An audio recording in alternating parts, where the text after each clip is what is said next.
बिस्मिल्लाहिर्रहमानिर्रहीम, अस्सलामुअलैकुम, good morning. 24/9 में खुश आमदीद। मैं हूँ आपके साथ सीमन हाशमी। अस्सलाम वालेकुम और मैं हूँ अबूजर मौसम। आप सब गुड मॉर्निंग। सिमल आपको गुड मॉर्निंग। उम्मीद करते हैं दिन आपका खैर से गुजरे। और इसके साथ साथ जी जैसे कि मानसून का सीज़न अब तो एंडिंग पे है, लेकिन फिर भी खूब बारिश हुई इस्लामाबाद और रावलपिंडी में, और इसके अंदर बारिश हुई कि लोगों के घरों तक पानी घुस आया, और इसकी वजह से इंतज़ामिया भी खासी अलर्ट है। उम्मीद करते हैं कि मामला बिगड़ेंगे नहीं। बिल्कुल, लेकिन बारिश का ये स्पेल एक हफ्ते तक जारी रहेगा। और आपने कहा कि लेट बारिशें हो रही हैं, बारिशें लेट हो रही हैं, लेकिन आहिस्ता आहिस्ता मौसम तब्दीली की तरफ भी जा रहा है।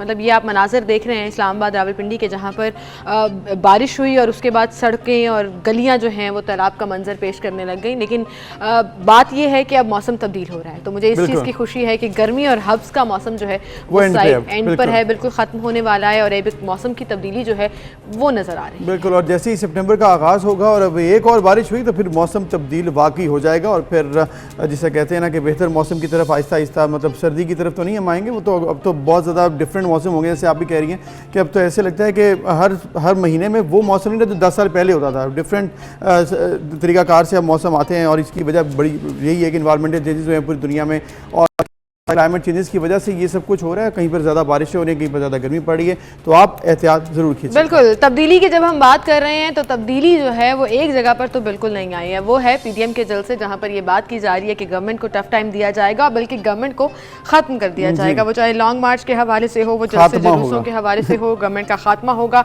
यही कल सब सुनने में आया जब ये बिजीएस्ट एक्टिविटी जो है वो ऑन स्क्रीन भी थी, ऑन ग्राउंड भी थी, कि कराची में पीडीएम का जलसा, जिसको आज हम डिस्कस करेंगे। इसके साथ साथ आज हमने अफगानिस्तान की भी ताज़रीन सूरत हाल के ऊपर बात करनी है। बिल्कुल, और इसके साथ साथ ये भी देखेंगे कि आज कोरोना के हवाले से क्या अपडेट्स हैं, लेकिन सबसे पहले हम नजर डालेंगे कि आज के प्रोग्राम में टॉप स्टोरीज क्या होंगी। काबुल में अमरीकी ड्रोन हमला, कराची के बाद इस्लामाबाद का रुख, पाबंदियों का दायरा कार मजीद बढ़ गया,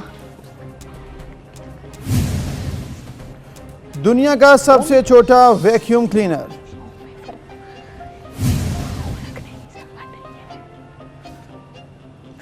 पाकिस्तानी तालिबात का एक और बड़ा कारनामा, खातून के 6 फीट 3 इंच बालों का अतिया,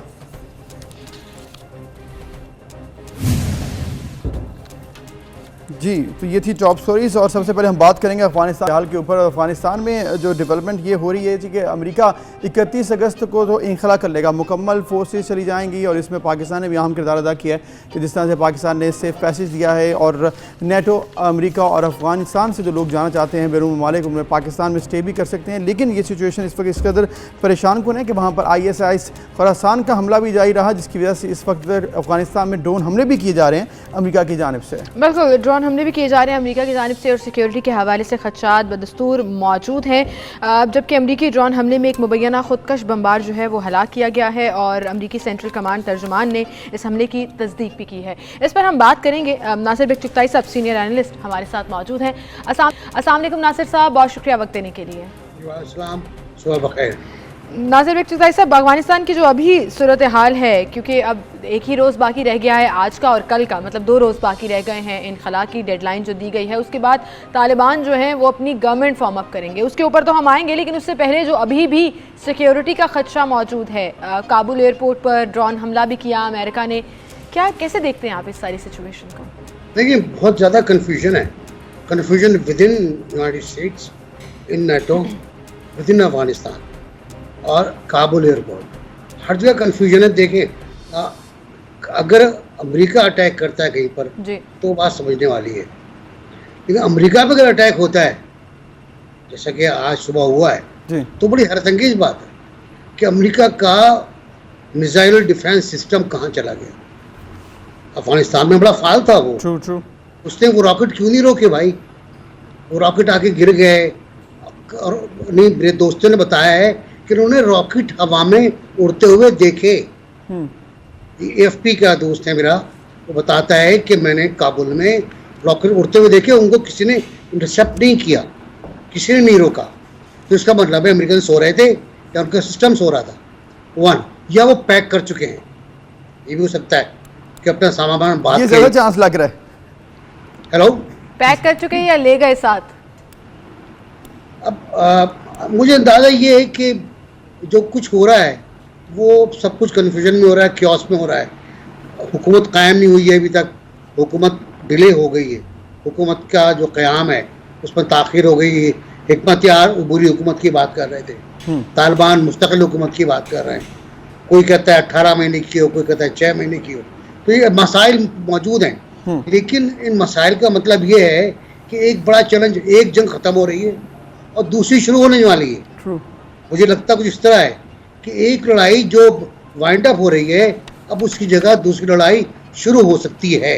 और ये अच्छा, दाइश के बारे में मैं ज़्यादा नहीं जानता वहाँ पर, क्योंकि वो कोई गैर मुल्की वहाँ पर ऐसा नहीं है जो अरबिस्तान से आया हो, जो सहरा अरब से आया हो।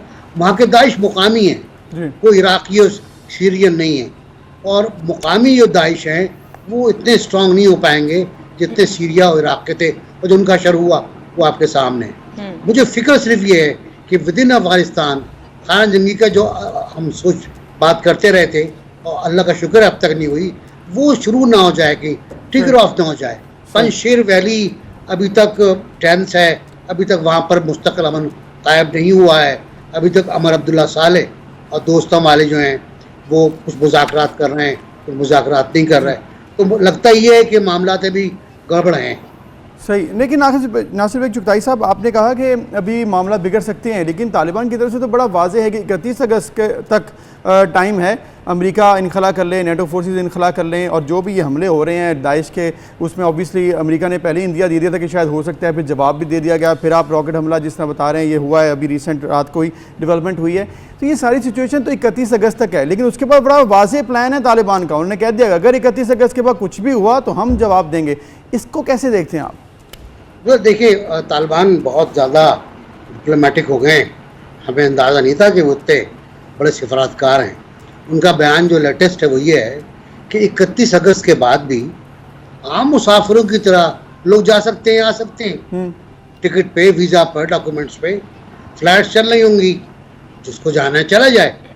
लेकिन एक जो ख़तरनाक मसला है वो ये है, 31 अगस्त ऑफ कोर्स डेडलाइन है, आप सही कह रहे हैं, लेकिन 31 अगस्त के बाद दरवाज़ा खोला है तालिबान ने कि जिसको जाना है चला जाए, आम फ्लाइट्स के ऊपर, डॉक्यूमेंट्स के साथ, वीज़ा के साथ। ऐसे नहीं कि जहाज पर लटक जाए साहब, उसके परों में बैठ जाए।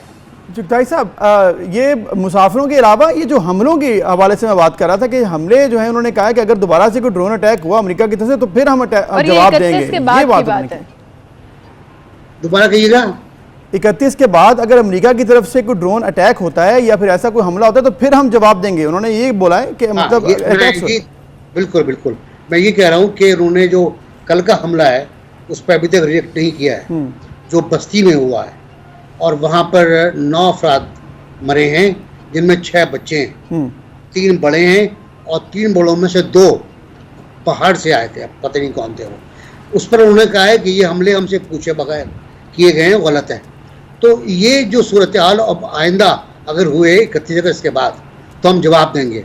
तो अगर वो सवाल जवाब शुरू हो गए तो फिर बड़ा मसले हो जाएंगे अमेरिका के लिए, और अमेरिका फिर एक दलदल में फंसेगा, और ज़ाहिर है अफगानिस्तान में फंसेगा दलदल के अंदर। तो ये ख़तरा मौजूद है, ख़तरात कई मौजूद हैं। ख़तरात दाइश का मौजूद है, ख़तरात विद इन अफगानिस्तान ट्राइबल लड़ाई का मौजूद है, पंजशेर और काबुल लड़ाई का मौजूद है, कंधार में क्या हो रहा है ये सब आपको पता है कि वहाँ अब्दुल्ला हिब्बतुल्लाह साहब तशरीफ़ रखते हैं, वो किसी दिन भी सामने आने वाले हैं और हुकूमत का ऐलान करने वाले हैं, मेरा ख्याल है। जी जी, और 2 दिन रह गए हैं। अब उन्होंने कहा है कि हम गवर्नमेंट ना सिर्फ अनाउंस कर देंगे बल्कि मुनज़्ज़म तरीके से सामने भी लेकर आएंगे। कल जैसे अभी आप बात कर रहे हैं, वज़ीर आज़म के कौमी सलामती मशीर डॉक्टर मोईद यूसुफ ने भी ये कहा है कि अफगानिस्तान को अगर तनहा छोड़ा तो 9/11 हो सकता है एक और। अब वो पता नहीं किस प्रोस्पेक्ट में कह रहे थे, लेकिन वहीं पर हम अभी तक तालिबान की ना हुकूमत ना उस पूरी सिचुएशन पर खामोश हैं। हमारा कोई फेवरेट तो नहीं है, लेकिन हम भी आलमी राय आमा की तरफ देख रहे हैं। देखिए, 9/11 तो मेरा ख्याल है ना तालिबान ने किया था ना तालिबान से कराया गया था, सिंपल सी बात है। 9/11 हुआ तो कुछ और करेगा, अब न अफगानिस्तान में होगा ना वो पाकिस्तान में बट जो होगा। पहले कर हम सकते तो हैं वो दोबारा भी तो कर सकते हैं ना, ब्लेम दोबारा गेम आसान हो जाती है स्पेशली करंट दोबारा सिचुएशन करना में। चाहे, जो भी अगर कर सकता है तो करे वो, अगर करना चाहे, और अमेरिका अब तक कमज़ोर हो गया है तो दोबारा होने दे तो सही।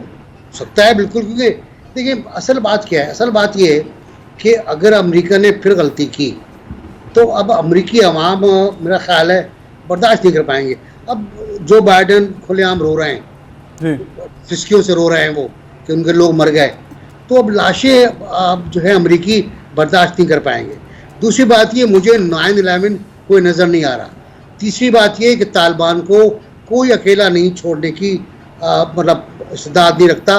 रूस, अमेरिका, चीन, जापान, जर्मनी, सिवाय फ्रांस के, सब ने ये कहा है कि तालिबान से ताल्लुकात हो सकते हैं। कुछ शराइत रखी गई हैं, इंसानी हुकूक की शराइत है। रूस और चीन ये कहते हैं कि हम तो इन्वेस्टमेंट अभी भी करने को तैयार हैं। अच्छा, हुकूमत जब तस्लीम होगी, जब हुकूमत बनेगी, अभी तो कुछ सवाल पैदा ही नहीं होता, हुकूमत है ही नहीं, उसे तस्लीम किया जाए। तो मुझे लगता है ये कि दुनिया ने सीखा है, दुनिया तालिबान के साथ चलना चाहती है, दुनिया तालिबान को साथ लेकर चलना चाहती है, और ये बहुत अच्छा होगा। अगर ऐसा नहीं हुआ तो यकीनन फिर बलवा होगा, फिर फसाद होगा, फिर मसाइल खड़े होंगे, फिर बम धमाके होंगे और हम मुतासिर होंगे। हमें अपने सरहदों से दूर रखने के लिए तमाम कोशिशें करनी है। बिल्कुल हमारा कोई फेवरेट नहीं है, बिल्कुल, लेकिन अमन हमारा फेवरेट है। डेफिनेटली अफगानिस्तान में अमन हमारा फेवरेट है। डेफिनेटली चुगताई साहब, अमन ही फेवरेट होना भी चाहिए, और इसके लिए चाइना, रशिया, ईरान, पाकिस्तान और दीगर सेंट्रल एशियन कंट्रीज़ तो आइंदा चंद दिनों में एक इजलास भी बुलाने वाली हैं, जिसमें अहम मीटिंग्स भी होंगी इसी सूरत हाल के पेश नज़र। लेकिन इसमें साथ साथ जहाँ पर इजलास बुलाया जा रहा है, तुर्की का क्या रोल है? क्योंकि तालिबान जो है उसके साथ इस पर मुज़ाकरात करें तुर्की के साथ के काबुल एयरपोर्ट की कंट्रोल संभाल लिया जाए, ये किस कदर अहमियत का हामिल है? तालिबान ने 3 इलाके संभाल लिए। अभी वो जो ऑपरेशनल एरिया है वहाँ नहीं है, और तुर्की से उनकी बातचीत चल रही थी टेक्निकल फैसिलिटी के ऊपर, तो उन्होंने ये भी कह दिया कि हमारे पास तो सब कुछ है, हमारे पास टेक्निकल स्टाफ मौजूद है, हमारे पास मारिन मौजूद हैं, तो हमें तुर्की से मोहब्बत है, तुर्की से बड़ा प्यार है, लेकिन ना तुर्की की फ़ौज चाहिए हमको, ना उनका टेक्निकल स्टाफ चाहिए। तो वो मेरा ख्याल है तैयार होकर आए हैं, जब भी वो ये बात भी कर रहे हैं। उन्हें बड़ा अच्छा ऑप्शन था कि तुर्की के वो जो थे टेक्निकल कंट्रोल रूम वगैरह ये वहाँ होते, एयरपोर्ट को काबू करते, फ्लाइट्स को महफूज बनाते, लेकिन वो खुद कह रहे हैं कि हमारे पास सब कुछ है, हम सब कुछ कर सकते हैं। तो फिर यकीन करना पड़ेगा, अगर वो कह रहे हैं कि कोई ना आए तो वाकई कोई ना जाए। क्यों जाए भाई? क्या उसके पास मैंडेट क्या है? पाकिस्तान के पास क्या मैंडेट है? तुर्की के पास क्या मैंडेट है? अमेरिका के पास क्या मैंडेट था? किसके पास कोई मैंडेट नहीं है किसी हुकूमत से की मर्जी के बगैर जाकर वहाँ पर काम करें। सही बात है। तो मुझे लगता है कि ऐसा होने वाला नहीं है। अब हालात अल्लाह करे बेहतर हो जाए। बिल्कुल सही, अल्लाह करे जी बेहतर हो। चुगताई साहब बहुत शुक्रिया आपका, आप हमारे साथ मौजूद थे। आपकी बात बिल्कुल ठीक है, किसी मुल्क के पास कोई मैंडेट नहीं है कि वो अफगानिस्तान में जाकर डिसीजन ले सके, लेकिन हर मुल्क की सवाबदीद ये ज़रूर है कि वो तालिबान की हुकूमत को मानती है या नहीं, और ये आने वाले वक्त पर ही सब ने डिलेड रखा हुआ है कि जो कह रहे हैं एक्चुअली उसकी प्रैक्टिस करेंगे अफगानिस्तान के अंदर तो एक्सेप्ट कर लिए जाएंगे, अदरवाइज पे सैंक्शंस होंगी और लोग रिजेक्ट करेंगे। बिल्कुल, और इसके साथ साथ अमन जो है वही सबका टारगेट होना चाहिए। हमें एक ब्रेक लेनी है, फिर मिलते हैं।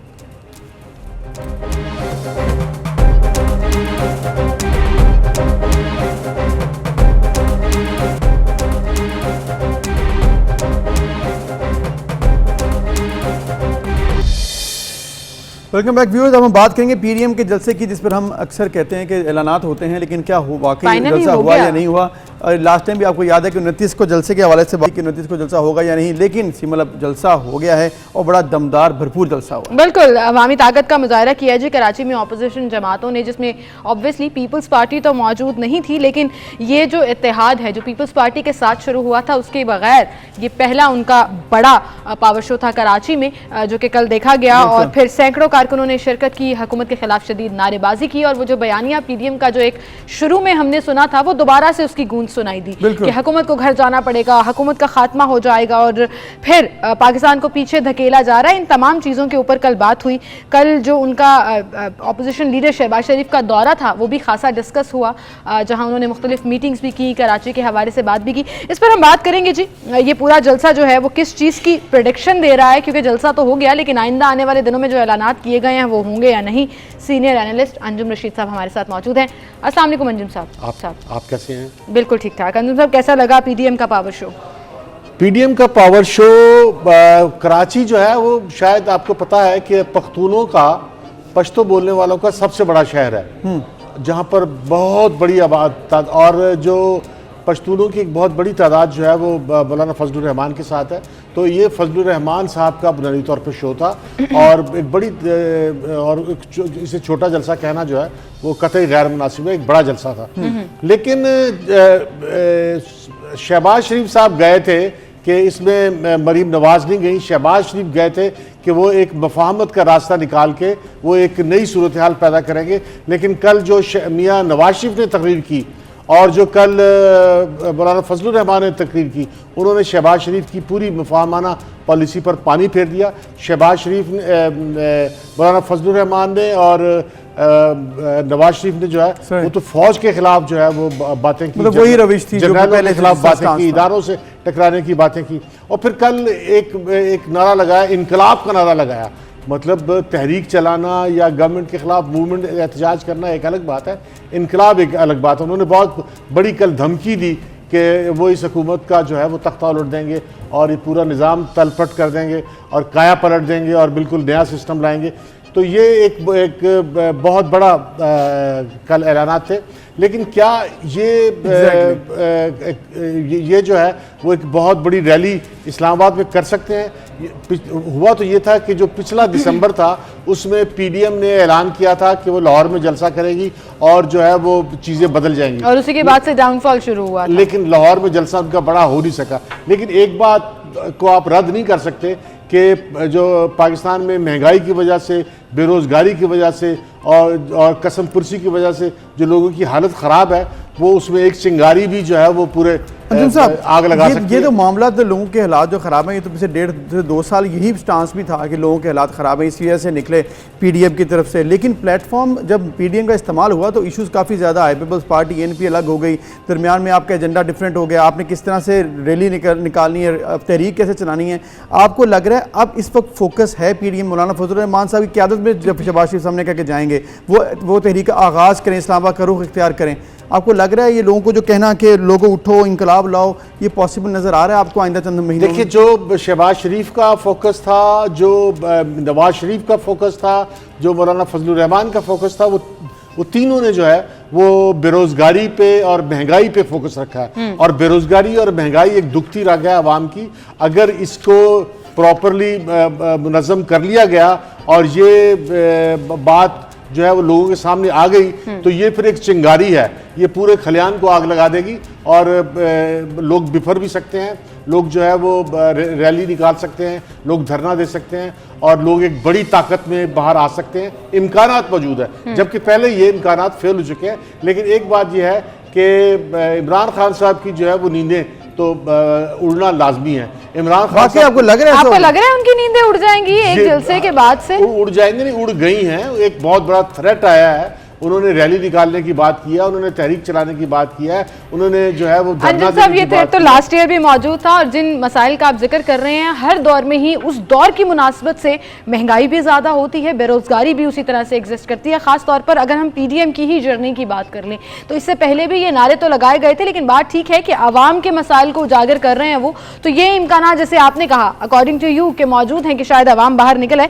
लेकिन वहीं पर ये भी लगता है कि हुकूमत अपने 5 साल पूरे करेगी और जिस तरह से, जिस कॉन्फिडेंस के साथ हुकूमत आगे बढ़ रही है, वो चाहे मुआशी ग्रोथ की ऐलानात हों या डिफरेंट प्रोजेक्ट्स के हवाले से हों, ऐसा लग रहा है कि हुकूमत को अभी खतरा नहीं है। नहीं, हुकूमत को खतरा तो आपने ठीक कहा कि शायद 5 साल ये पूरे कर ले, लेकिन जो दबाव आएगा और जिस दबाव का ऐलान किया है मुस्लिम लीग नून ने और मौलाना फजलुर रहमान ने, वो दबाव इतना ज़रूर होगा कि इमरान खान साहब का जो पूरा फोकस है वो डीफोकस कर दें और इनको जो है आई वो थिंक डिफोकस करने की बजाय ये क्या ही अच्छा हो कि ये सारा फोकस गवर्नमेंट इन इश्यूज पर लगा दे।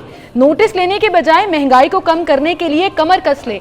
आप जिसे कहते हैं कि बेरोजगारी के बड़े ऐलानात किए जाते हैं, जी हम मौके पैदा कर रहे हैं, वो कर दें, मतलब उन इश्यूज को सॉर्ट आउट करना शुरू कर दें। हो सकता है गवर्नमेंट के अगले 2 साल प्लान में यही हो। नहीं, ये तो बिल्कुल ठीक है, लेकिन जो एक रैलीज का और जो हुकूमत की मुखालफत का जो दबाव होता है वो दबाव भी खासा ख़तरनाक होता है, जो हुकूमतों को बहुत अनस्टेबल कर देता है। तो एक अनस्टेबिलिटी तो यकीनन आएगी अगर वाकई मुस्लिम लीग नून ने और फजलुर रहमान ने जो है, जमीयत उलमा इस्लाम ने जो है वो तहरीक चलाई। ये बहुत बड़ा अगर है कि अगर इनकलाब आ गया। अगर की वजह मैं इसलिए कह रहा हूँ कि मुस्लिम लीग नून के जो प्रेसिडेंट हैं वो शहबाज शरीफ हैं, जो इस वक्त ग्राउंड पे मौजूद हैं, और अपनी तकरीर में जो बहुत वाजे किया कि वो लड़ाई नहीं चाहते, वो मुफाहमत चाहते हैं, वो फौज के खिलाफ उन्होंने कोई बात नहीं की, वो फौज से ताल्लुकात चाहते हैं, वो और जो है वो एक मुफाहमत का रास्ता अख्तियार करना चाहते हैं। ये मामला शहबाज शरीफ साहब का तो सबको पता है, इसी तरह मियां साहब, जिस तरह मियां नवाज शरीफ साहब जिस तरह से तकरीर करते हैं, बात करते हैं, वो भी सबको मालूम है। इशू ये है कि आगे होगा क्या, नून लीग किस तरफ जाएगी और वाकई ये कर पाएगी या नहीं कर पाएगी। लेकिन इसमें एक और अहम रोल हुकूमत मुखालिफ तहरीक में पीपल्स पार्टी ने भी अदा किया। पीपल्स पार्टी के चेयरमैन कल बिलावल भुट्टो ने कहा कि हमारे दोस्तों ने हमें धोखा दिया, अब हम सिर्फ खुद ही इस तहरीक का हिस्सा होंगे, हमने हुकूमत गिरानी है तो अपने पाँव पर खड़े होकर गिरानी है। आपको क्या लग रहा है कि बिल्कुल अलग 2 तहरीकें निकलेंगी अगेंस्ट द गवर्नमेंट?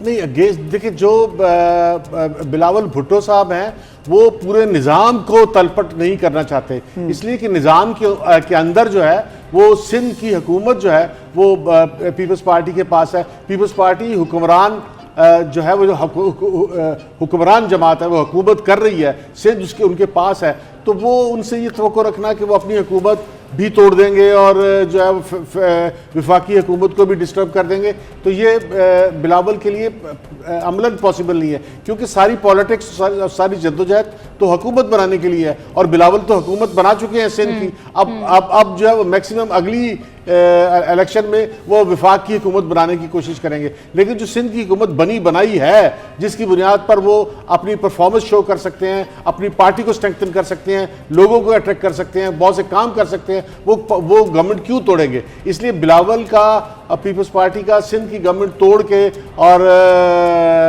सिंध की गवर्नमेंट को डिस्टर्ब करके वफाक की गवर्नमेंट को डिस्टर्ब करना जो है वो उनको ऑब्जेक्टिव हो नहीं सकता। इसलिए ये तवक्को रखना कि पीपल्स पार्टी भी जो है वो धरनों में और रैली में उस तरह साथ आएगी जिस तरह मौलाना फजलुर रहमान कह रहे हैं या जिस तरह नवाज शरीफ कह रहे हैं। कल की नवाज शरीफ की तकरीर भी बहुत खतरनाक थी, लेकिन बिलावल भुट्टो और शहबाज शरीफ एक तरह सोच रहे हैं। शहबाज शरीफ बिलावल भुट्टो ने कल बड़ा वाज़ेह तौर पर यह कहा कि पीपल्स पार्टी की हुकूमत आ रही है, काफी पुरएतमाद लग रहे थे वो, और उन्होंने कहा कि खान साहब की हुकूमत में जिन जिन लोगों को बेरोजगार किया गया या जो जो लोग बेरोजगार हुए हम उनकी नौकरियां भी बहाल करेंगे, अवामी मसाइल के ऊपर काम करेंगे। आपको लग रहा है 2023 में पीपल्स पार्टी वाकई में इतनी स्ट्रांग पोजीशन में होगी? देखिए, पीपल्स पार्टी जो है वो कितनी स्ट्रांग पोजीशन में होगी उसका एग्जैक्टली कहना तो बहुत मुश्किल है, लेकिन अगर जिस तरह से कल नवाज शरीफ ने फौज के ऊपर डायरेक्ट हमला किया, जर्नैलों को मुखातिब किया, और जिस तरह से वो इदारों को अनाय कर रहे हैं, रियासत को पे जो है अंजुम साहब आपसे सवाल पीपल्स पार्टी का पूछा गया। पीपल्स पार्टी, क्योंकि नून लीग और पीडीएम की तो हम बात कर चुके हैं, अब दूसरा रुख पीपल्स पार्टी का है। वो जिसे कहते हैं ना कि ऑपोजिशन में अब 2 चीजें हो गई, एक तरफ पीडीएम एक तरफ पीपल्स पार्टी को एक्सप्लेन कर रहा हूँ थ्रू मुस्लिम लीग नून। अगर नवाज शरीफ जो है वो फौज पे हमले करेंगे और रियासत को नाराज करेंगे तो नवाज शरीफ के इक़्तिदार में आने के इम्कानात कम है, तो उसमें उस सूरत में अगर नवाज शरीफ इस तरह हमले करते हैं, आपको लग रहा है स्पेस क्रिएट हो रही है? एक स्पेस क्रिएट होगी पीपल्स पार्टी के लिए और इमरान खान के लिए। तो इमरान खान और पीपल्स पार्टी में अगर मुकाबला होता है तो जाहिर इन दो में से कोई एक आएगा। तो पीपल्स पार्टी के पार्टी ज्यादा फेवरेट लग रही है उस सिचुएशन में, अगर नून लीग नहीं आती तो। अगर नून लीग वो फौज से लड़ती रही तो पीपल्स पार्टी के इक़्तिदार में वफाकी हुकूमत बनाने में आइंदा इम्कानात बहुत बढ़ जाएंगे। ठीक है अंजुम साहब, अब ये बड़े बड़े जलसे तो कल हो गए, पीडीएम के भी और बिलावल भुट्टो ने भी कल कर दिया अंदरून सिंध में। अब इसके अलावा एक साइड लाइन की बात करते हैं। शहबाज शरीफ साहब कल अपनी मीटिंग भी की, उन्होंने नून लीग की, मुफ्ता इस्माइल से भी उन्होंने मीटिंग की। फिर इसके अलावा वो पार्टी की जब मीटिंग के दौरान आप दीदा भी हो गए कि अगर हमें एक बार फिर चांस मिला तो हम कराची बदलना चाहते हैं। उन्होंने ये भी कहा कि मैं कराची अपनी ज़िंदगी में बदलता हुआ देखना चाहता हूँ। आपको ये जो डेवलपमेंट थी स्पेसिफिकली कराची की उन्होंने बात की, आप दीदा हो गए, ये किस कदर अहमियत के हामिल? देखिए, कल शहबाज शरीफ की पूरी परफॉर्मेंस जो थी वो फौज के खिलाफ या इदारों के खिलाफ उन्होंने बात नहीं की, वो अपनी परफॉर्मेंस की बात कर रहे थे और वो अपनी परफॉर्मेंस का कंपैरिजन कर रहे थे। और वो कराची में भी हवाला दे रहे थे कि अगर मैं इक़्तिदार में आया तो मैं कराची के हालात बदल सकता हूं क्योंकि मैंने पंजाब के हालात बदले हैं। तो वो एक कंपैरिजन दे रहे थे और वो कराची में जो कराची के जो मसाइल हैं, जो पानी के मसाइल हैं, जो ट्रांसपोर्ट के मसाइल हैं, जो है वो बिजली के मसाइल हैं, इन मसाइल को हल करने की वो बात कर रहे थे और इसमें उन्होंने थोड़ा सा परफॉर्म भी किया और उसमें जज्बाती भी हो गया। कराची के लोगों को बहुत अच्छा लगा होगा क्योंकि कराची के लोगों की दर्द को जो है वो शहबाज शरीफ ने जब अपनी दर्द बनाया और अपनी दर्द बना के पेश किया तो ये कराची में उनका वोट बैंक बढ़ने का इम्कान है, वोट बैंक ज़्यादा उनको मिलने का इम्कान था। लेकिन नवाज शरीफ तो सिर्फ एक कंपैरिजन कर रहे थे इमरान खान से अपना, लेकिन शहबाज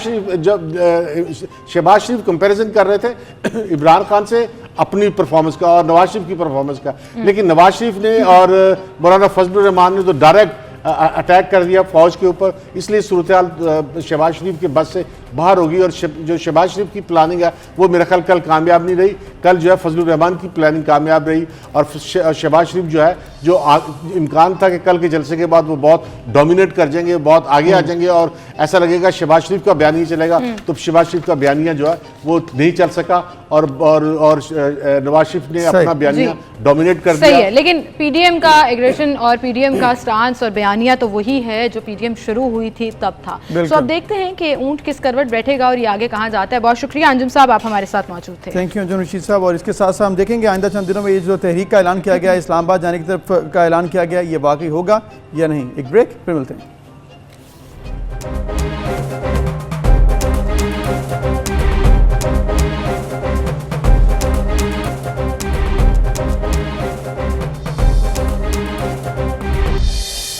वेलकम बैक। एक बार फिर से आपको खुशामदीद कहेंगे। नई नई साइंटिफिक चीज़ें देख के और इनोवेशंस देख के हम बड़े परेशान हो जाते हैं कि दुनिया भर में ये सब कुछ कैसे। लेकिन परेशान नहीं होना, पाकिस्तान में भी उतना ही टैलेंट और पोटेंशियल मौजूद है कि हम कैपेसिटी रखते हैं कुछ ना कुछ डिफरेंट करने की। और ऐसा ही किया है कुछ स्टूडेंट्स ने जिनका ताल्लुक चन्योट कैंपस फास्ट यूनिवर्सिटी से है और पहली सोलर हाइब्रिड कार जो है जिसमें braking developed by engineering students जो है वो पूरा बना दिया गया है। और कैसे बनाया गया है ये एक सवाल है जो आज हम पूछेंगे। जी, और ये सवाल पूछना इसलिए ज़रूरी है क्योंकि इतना टैलेंटेड अगर हमारे पास रॉ मटेरियल है, हमारे पास इतने ज़बरदस्त लोग हैं जो ये काम कर सकते हैं, तो फिर आखिर हमारी गवर्नमेंट इस पर क्यों नहीं काम कर रही है। इस पर हम बात करेंगे। बिलाल कादिर इंजीनियर हैं जिन्होंने ये गाड़ी बनाने में अपना हिस्सा डाला। 3 मेंबर टीम थी, उनसे हम आपकी मुलाकात करवाते हैं। बिलाल, अस्सलाम वालेकुम, बहुत शुक्रिया आपने वक्त दिया और आपको मुबारक हो कि आपने इतना ज़बरदस्त काम किया है। तो बताइएगा बिलाल, इस सोलर हाइब्रिड गाड़ी के बारे में, ये गाड़ी क्या है, कैसे बनाई, कैसे आइडिया आया और इम्प्लीमेंटेशन कैसे किया। सर बेसिकली अगर आइडिया की बात करें तो इस तरह से आया कि जब हमने FIP चूज़ करना था तो हमने देखा कि पाकिस्तान की जो गवर्नमेंट है वो बहुत ज़्यादा सपोर्ट कर रही है इलेक्ट्रिकल व्हीकल को। बेसिकली जो इनकी पॉलिसी थी 2020 की, उसके मुताबिक गवर्नमेंट चाह रही थी कि 2030 तक तकरीबन जो 30% गाड़ियाँ पाकिस्तान की वो इलेक्ट्रीफाई हो जाएँ। तो इस तरह से आइडिया आया। हमारा जो प्रोजेक्ट है वो ये है कि इसको कहते हैं solar hybrid car with regenerative braking system. इसमें हमने सोलर ऐड कर दिया है। इसमें काफ़ी चीज़ें जो हमने थी वो इंटीग्रेट कर दी हैं। आप देख सकते हैं कि सोलर कार हमारे पास पहले मौजूद थी, इलेक्ट्रिकल कार हमारे पास मौजूद थी, नॉर्मल व्हीकल्स हमारे पास मौजूद थी। हमने इसमें रीजनरेटिव ब्रेकिंग सिस्टम इंस्टॉल कर दिया कि जिससे आप कार को ब्रेक लगाएंगे तो आपकी बैटरी चार्ज हो। अरे वेरी नाइस, ये तो बड़ा एक यूनिक आइडिया था। अच्छा, ये जो इंजन और ये पूरा सिस्टम आपने तैयार किया, कितना टाइम लगा इस पे और कितनी कॉस्ट आई? बेसिकली मैम अगर वर्किंग की बात करें तो वो हमारी तकरीबन 40 डेज की वर्किंग थी। अगर इसको अगर करें तो तकरीबन 1 साल लग गया है इसको बनाने में, क्योंकि कुछ चीज़ें प्लान करने में और कुछ चीज़ें ढूंढने में, मार्केट सर्च करने में और ऐसे देखने में काफ़ी टाइम लग जाता है। ठीक है, अच्छा टाइम लगा ऑब्वियसली, लेकिन बड़ा ज़बरदस्त काम हो गया। तो ये रिजल्ट अच्छा आ जाए तो कोई मसला नहीं, तो टाइम जितना भी लग जाए। तो बिलाल ये बताइएगा कि हाइब्रिड गाड़ी है, इसकी ऑपरेशन कैसे है? जैसे आपने बताया ब्रेक लगती है तो गाड़ी का सिस्टम चार्ज हो जाता है बैटरी, लेकिन अदरवाइज़ ये पेट्रोल पे चल रही है, किस तरह से मैनेज हो रही है? और ऑब्वियसली इसकी कॉस्ट भी बताइएगा। जो सोलर पर है तो फिर कितना फ़ायदा होगा लोगों को अगर ये वाकई कमर्शली यूज़ हो जाए तो? चलिए मैं ये जो अगर आप दिन में चला रहे हैं, अगर सोलर पे, इस पे सोलर लगा हुआ है, छत के ऊपर सारी सोलर लगा हुआ है, अगर दिन में चला रहे हैं तो कोई लिमिट नहीं है आपको चलाने की, आप जितना मर्जी चलाएं इसे। और अगर आप रात को ट्रैवल कर रहे हैं तो हमने इसमें एक बैटरी है, बैटरी भी हमने खुद बनाई है। अगर आप इसे चार्ज करते हैं तो इसकी जो माइलेज होगी वो 160 से 200 किलोमीटर होगी अगर एक बार चार्ज करने पर। और अगर रात को आपकी बैटरी भी लो हो जाती है, अगर आपकी रात को बैटरी भी लो हो जाती है, सोलर भी उस टाइम पे नहीं होगा, तो हमने इसमें एक इंजन इंस्टॉल किया, आप उसको इंजन को स्टार्ट करेंगे और आप जा सकते हैं। ठीक है, पेट्रोल बिल्कुल सही। अच्छा बिलाल, ये बताएं कि अब कमर्शियली अगर आपसे कोई कॉन्ट्रैक्ट करना चाहे या कमर्शियली इसको फिजिबल बनाया जाए ऑन ग्राउंड लाने के लिए, तो कितनी इसमें मॉडिफिकेशंस करनी पड़ेंगी, कितनी चेंजेस करनी पड़ेंगी, और फिर ओवरऑल कॉस्ट क्या होगी उस प्रोडक्ट की, फाइनल प्रोडक्ट की? मैम बेसिकली जो हमने जो सिस्टम बनाया है, हमने एक तो ये बॉडी जो है ना वो कंसेप्ट बॉडी बनाई है कि हमने सिर्फ एक बॉडी बनाई कि हमने दिखाया कि हम बॉडी बना सकते हैं, और जो सिस्टम हमने बनाया वो किसी भी गाड़ी में फिट किया जा सकता है। बेसिकली इसको मोटरसाइकिल में फिट किया जा सकता है, सीएनजी रिक्शा में फिट किया जा सकता है, मेहरान कार में फिट किया जा सकता है, किसी भी कार में भी फिट किया जा सकता है। बेसिकली कहने का मतलब ये है कि ऐसे अगर आप सीएनजी रिक्शा वालों को देखें तो वो लोग दिहाड़ी को देखते हैं कि दिहाड़ी जितनी बच रही है, जो अगर पेट्रोल उनका ज्यादा लग रहा है तो वो सीएनजी पे शिफ्ट हो जाएंगे, इसी तरह इस पे शिफ्ट हो जाएंगे लोग। अच्छा, तो बेसिकली जिस तरह से लोग एलपीजी सिलेंडर्स लगाकर अपने रिक्शा चलाते हैं, तो अगर सोलर सिस्टम लगाकर अपनी गाड़ी या फिर रिक्शा चला सकते हैं। वेरी नाइस, बड़ा ज़बरदस्त ये आइडिया है। बिल्कुल। तो बिलाल ये बताइएगा, चूँकि आपने बताया कि ये आप लोगों ने खुद ही एक मतलब एक्सपेरिमेंट किया है, इसकी कॉस्ट और फिर अगर इसको अगर गवर्नमेंट के साथ आपने रब्ता किया है कोई, ताकि इसको कमर्शली वायबल भी बनाया जा सके? बेसिकली इसी कोशिश में हम लगे हुए हैं। इसकी जो कॉस्ट है वो तकरीबन हमारी जो कॉस्ट है वो तकरीबन 2.5 लाख है, यानी कि 1.25 लाख रुपए हमारे इस पे लग गया है। और हम कोशिश तो ये करें कि गवर्नमेंट हमारे साथ कोलैबोरेट करें कि जो पाकिस्तान में गाड़ियां असेंबल हो रही हैं, जहाँ पे असेंबल हो रही हैं वहीं पे उन्हें मॉडिफाई किया जाए, उनमें मोटर्स भी लगा दी जाए और इंजन भी हो, तो वो मेरे ख्याल से वहां से बेहतर रह जाएगा। वैसे अगर कोई गाड़ी मॉडिफाई भी करनी पड़ जाए तो वो मॉडिफाई इजीली हो सकती है इसके जरिए। बिल्कुल सही। अच्छा बिलाल, ये तो आपका फाइनल प्रोजेक्ट था, अब आगे आपने फ्यूचर में क्या करना है? इंजीनियर तो आप हैं, लेकिन क्या ऐसी बस नौकरी करनी है डिफरेंट प्रोजेक्ट्स में, या इसी तरह से कुछ ना कुछ इनोवेटिव और डिफरेंट करते रहना है? मैम बेसिकली हम तो चाह रहे हैं कि गवर्नमेंट हमारे साथ कोलैबोरेट करे कि हम इसको बड़े लेवल पे लेके जाएं। वही मैं बात कर रहा हूँ कि जहाँ पे अगर कुछ पाकिस्तान में असेंबल किया जाए तो वो उसकी वो टैक्स अगर बाहर से इंपोर्ट करें तो उसका टैक्स भी नहीं पड़ेगा, और कुछ ब्रांड जो फैक्टर आता है वो ब्रांड फैक्टर भी रिड्यूस हो जाएगा। और अगर आप देखें हमारे से पहले भी कई लोगों ने मेंशंस की हैं, उनके साथ क्या हुआ है अभी तक? कुछ भी नहीं। अगर हमें भी प्रॉपर सपोर्ट ना मिली तो हम भी पास का हिस्सा बन जाएंगे। बिल्कुल सही कहा, और एक्सपेरिमेंट्स किए जाते हैं, उनको सपोर्ट गवर्नमेंट ने करनी होती है डेफिनेटली, तभी वो एक बेहतर सिस्टम की तरफ बात जाती है। अच्छा बिलाल, जिस तरह से आपने ये इनोवेशन, इसमें ख़ास बात ये कि ये ब्रेकिंग सिस्टम जो आपने रीजनरेटिव बताया, इसके अलावा कोई ऐसी चीज़ जो कि यूएसपी आपकी हो, क्योंकि सोलर पर तो बहुत कंपनीज काम कर रही हैं और गाड़ियों की तरफ भी आ रहे हैं और इसके अलावा भी काम हो रहा है, तो आपका यूएसपी क्या ये वाहिद चीज़ है या इसके अलावा भी कोई है कि मतलब कम कॉस्ट होगी, ज़्यादा देर पा चलेगा, लागत कम आएगी, या फिर पर किलोमीटर रेट कम होगा इसका?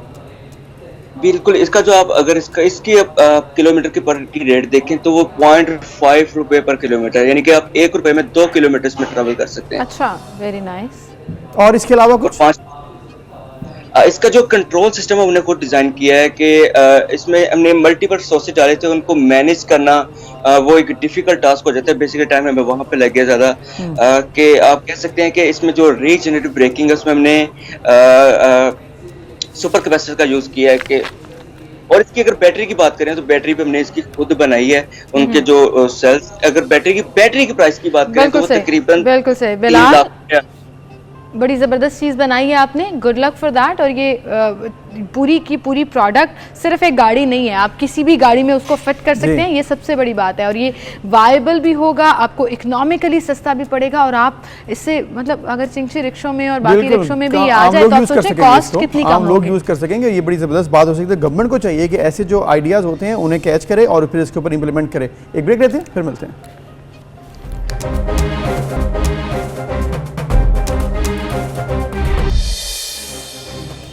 Welcome back. एक बार फिर से आपको खुशामदीद कहेंगे नाज़रीन। कोविड-19 से जहां पर बहुत से सेक्टर मुतासर हुए, वहीं बच्चों की तालीम भी बहुत मुतासर हुई और स्कूल खुल रहे हैं, कभी बंद हो रहे हैं, लेकिन अब मौज मस्तियां ख़त्म हो गई हैं। सिर्फ सिंध में स्कूल बंद थे और आज से वो भी खुल गए हैं 50% हाजिरी के साथ, लेकिन स्टाफ 100% वैक्सीनेटेड होना चाहिए। बिल्कुल, और इसके साथ साथ जो है SOPs पर अमल दरामद कराना भी बहुत ज़रूरी है, क्योंकि केसेस जो हैं वो भी कम नहीं हैं। कोरोना के केसेस के हवाले से अगर हम बात करें तो फिर परेशानी ये है कि 3800 नए केसेस भी रिपोर्ट हुए हैं और तकरीबन 7 जो पॉजिटिव रेशियो है वो करीबन 7 के है, 6.8 के अराउंड थी। तो फिर ये जो सिचुएशन है इसको कैसे गवर्नमेंट डील कर रही है? एनसीओसी ने कल मजीद 27 शहरों तक अपना दायराकार बढ़ा दिया है सख्ती का, और अभी ये भी कहा जा रहा है कि जहाँ पर शादी हॉल अभी भी बंद रहेंगे, इंडोर डाइनिंग भी बंद रहेगी, और जो कारोबारी दिन है वो भी 2 दिन सख्ती रहेगी, वो बंद रहेंगे। तो इसकी वजह से यही है कि अभी सख्ती मजीद होगी और आइंदा चंद दिन इसी तरह से गुजारने पड़ेंगे। बिल्कुल, एसओपीज में कोई नरमी नहीं की गई है जी। आप वैक्सीनेटेड हैं या नहीं हैं, आपको मास्क पहनना ज़रूरी है, सोशल डिस्टेंस रखना ज़रूरी है, और एनसीओसी के तमाम डिसीजंस जो तजावीज़ हैं वो सूबे अपने अपने तौर पर इम्प्लीमेंट कराएंगे, जो भी फिजिबल लगता है अकॉर्डिंग टू द एरिया और वहाँ के मौजूद केसेस के हवाले से। इस पर हम बात करेंगे। Parliamentary secretary health doctor Naushin Hamid हमारे साथ मौजूद हैं। अस्सलाम वालेकुम डॉक्टर साहिबा। जी वालेकुम। डॉक्टर साहिबा बहुत शुक्रिया वक्त देने के लिए। 6.75 से नीचे पॉजिटिव रेशो नहीं आ पा रहा है, ये 6 और 7 में फ्लक्चुएट कर रहा है। केसेस अभी भी मौजूद हैं लेकिन आहिस्ता आहिस्ता सेक्टर्स खुल रहे हैं, कुछ नरमी है कुछ सख्ती है, कैसे कंट्रोल कर सकते हैं हम इसको? देखिए जी, सबसे पहले तो ये बात है कि अब ये पेंडेमिक जो है ये टर्म प्रोसेस, ये कोई कुछ दिनों या महीनों की बात नहीं है। ये जब तक हम इससे टोटली निजात पाएं ये कुछ साल भी लग सकते हैं। तो ऐसे में ज़ाहिर है हर चीज़ को बंद नहीं किया जा सकता, मगर हमारे पास एक ऑल्टरनेट है और वो ये है एसओपीज। अगर हम एसओपीज के साथ अगर ये कारोबारी ज़िंदगी खोलें और एजुकेशनल इंस्टीट्यूशंस खोलें तो हम फिर भी इस वबा के फैलाव से बच सकते हैं। और दुनिया में इस वक्त ऐसी एग्जाम्पल्स मौजूद हैं, मालिक मौजूद हैं जहाँ पे एसओपीज के साथ ज़िंदगी बिल्कुल नॉर्मल तरीके से चलती रही है। न्यूजीलैंड हो गया, साउथ कोरिया हो गया, वहाँ पर तमाम चीज़ें चलती रही, मगर एसओपीज पे अमल दरामद करने की वजह से वहाँ पे केसेस जो है वो बहुत कम क्वांटिटी में वहाँ पे रहे। तो अब पाकिस्तान में भी अब यही है कि हम लोगों को एसओपीज के ऊपर फोकस करना है, क्योंकि वैक्सीनेशन, हमारी आबादी बहुत बड़ी आबादी है, 22 करोड़ की आबादी है, और उसकी जब तक हम एलिजिबल 70% या 80% पॉपुलेशन को वैक्सीनेट करेंगे उसमें अभी मजीद कुछ महीने लग सकते हैं। तो इसलिए अभी हमारे पास फर्स्ट चॉइस यही है कि हम एसओपीज जो हैं उनके ऊपर सख्ती से अमल दरामद करें। ठीक है, एसओपीज पर अमल दरामद करवाने के लिए ही मैडम लगता है 27 शहरों तक ये दायराकार जो बढ़ाया गया है, इसमें ये भी कहा जा रहा है कि पेट्रोल पंप्स पे पेट्रोल नहीं मिलेगा, शॉपिंग करने जाएंगे तो फिर आपको कार्ड दिखाना पड़ेंगे, या फिर आपके पास जो अंदर एंट्री नहीं होगी, जहाँ पर भी आप रोजमर्रा के मामला चलाने हैं वहाँ पर आपको मजीद सख्ती होगी। इसकी इम्प्लीमेंटेशन कराना इतना आसान नहीं है, उसके लिए कोई गवर्नमेंट ने प्लान बनाया है, आपसे कोई राब्ता हुआ है कि किस तरह से इम्प्लीमेंट कराएंगे? क्योंकि ये तो इंडिविजुअल सर्विस हो जाती है, पंप पे जाना है, उन्होंने शायद वो जिस तरह से रेस्टोरेंट में आप कहती हैं और दीगर मामला में कारोबारी मराकज़ सब खुले होते हैं तो वो भी देते रहेंगे इसी तरह पेट्रोल भी, जालसाजी चलती रहेगी। जी देखिए, गवर्नमेंट तो अपनी तरफ से डायरेक्शंस दे रही है इन तमाम जितने भी पेट्रोल पंप्स हैं या मार्केट प्लेसेस वगैरह वहाँ पे कि आप किसी को एंट्री नहीं देंगे, और इसके लिए जैसे असद उमर साहब ने कहा है कि हम लोग टेक्नोलॉजी का इस्तेमाल भी करेंगे, तो इंशाल्लाह ताला इसके लिए भी कोई एक वाज़ेह हिकमत अमली जल्द सामने आ जाएगी। मगर ये कि वैक्सीनेशन सर्टिफिकेट जो है वो मैं समझती हूँ कि अब हर शख्स को अपने साथ हर वक्त कैरी करना चाहिए, और जो मुतल्लिका जगह हैं, पेट्रोल पंप्स हो गई, मार्केट प्लेसेस हो गई या रेस्टोरेंट्स हो गए, वहाँ पर या हमारी ट्रांसपोर्टेशन हो गई, उनको अपने साथ रखने चाहिए और उनकी चेकिंग होनी चाहिए। और इसके लिए इंशाल्लाह ताला हुकूमत की तरफ से वाज़ेह हदायत दी जा रही हैं, और जहाँ कहीं खिलाफ वर्जी होगी, क्योंकि 31 सितंबर तक का टाइम दिया है, तो उस दौरान सब लोग इस चीज़ के ऊपर कोई मैकेनिज्म डिवाइस कर लेंगे और इंशाल्लाह बिल्कुल सही। डॉक्टर साहिबा, या तो वैक्सीनेशन सर्टिफिकेट कैरी करें या अपने मोबाइल फोन, सबसे बड़ी गारंटी है 1166 पे मैसेज करें तो आपको फौरन। पिछले 2-3 दिन से हम देख रहे हैं कि ओवरऑल पाकिस्तान में 11 lakh, 10 lakh, 12 lakh per day doses जो हैं वो लगाई जा रही हैं वैक्सीनेशन की। सो हम करीबन 5 करोड़ के आसपास पहुंच गए हैं, तो ऐसा लग रहा है दिसंबर तक जो हमारा टारगेट है शायद उससे भी ज़्यादा लोग वैक्सीनेटेड हो जाएं। हुकूमत का अंदाज़ा क्या है इस हवाले से? देखिए जी, बिल्कुल हम लोग 5 करोड़ को तो 2-3 दिन पहले ही क्रॉस कर चुके हुए थे, मगर ये याद रखें कि ये डोजेस हैं, ये पर्सन्स नहीं है। तो इसमें से जो फुली वैक्सीनेटेड डबल डोज वाले लोग हैं अभी उनकी तादाद अभी कम है जो कि फुली वैक्सीनेटेड होंगे, और इसके अंदर वो भी शामिल हैं जो कि सिंगल डोज वैक्सीन है, जो कि एक लगने से ही वो उसको फुली वैक्सीनेटेड कंसिडर किया जाता है। तो हमारा टारगेट पहले 2021 दिसंबर तक ये था कि हम लोग 7 करोड़ आवाम को वैक्सीनेट करेंगे, पर जिस तरह से वैक्सीनेशन ने स्पीड पकड़ी है और हमारी मोबाइल वैक्सीनेशन बहुत इफेक्टिव साबित हुई है, तो उसके हिसाब से गवर्नमेंट ने अपना टारगेट खुद ही 7 करोड़ से बढ़ा के 8 करोड़ कर लिया। तो इंशाल्लाह ताला दिसंबर तक हमें उम्मीद है कि हम 8 करोड़ लोगों को फुली वैक्सीनेट कर सकें। ठीक है, 8 करोड़ लोगों तक पहुंचना है दिसंबर तक। बहुत शुक्रिया डॉक्टर साहब, आप हमारे साथ मौजूद थी और उम्मीद करते हैं कि जो टारगेट सेट किए हैं गवर्नमेंट ने फुली वैक्सीनेटेड लोगों के वो पूरे भी हो जाएं और इसके साथ साथ जो लोगों के हैं वो SOPs को फॉलो करें, क्योंकि कोरोना को रोकने के यही 2 तरीके हैं, वैक्सीनेशन और SOPs को फॉलो करना। बिल्कुल। और अगर फुली इंड्यूस्ड डोजेस की बात करें तो 1,52,69,000 लोग हैं जिनको फुली वैक्सीनेशन लग चुकी है और मैं और अबूजर भी उसमें से एक है। आई एम श्योर जो देखने वाले हैं उनमें से भी बड़ी तादाद इसमें से एक होगी, लेकिन जिन्होंने अभी तक वैक्सीन नहीं लगाई, खुदारा प्लीज़ जाइए और अपनी हेल्थ की जिम्मेदारी खुद लीजिए। एक छोटी सी ब्रेक, फिर हाजिर होंगे।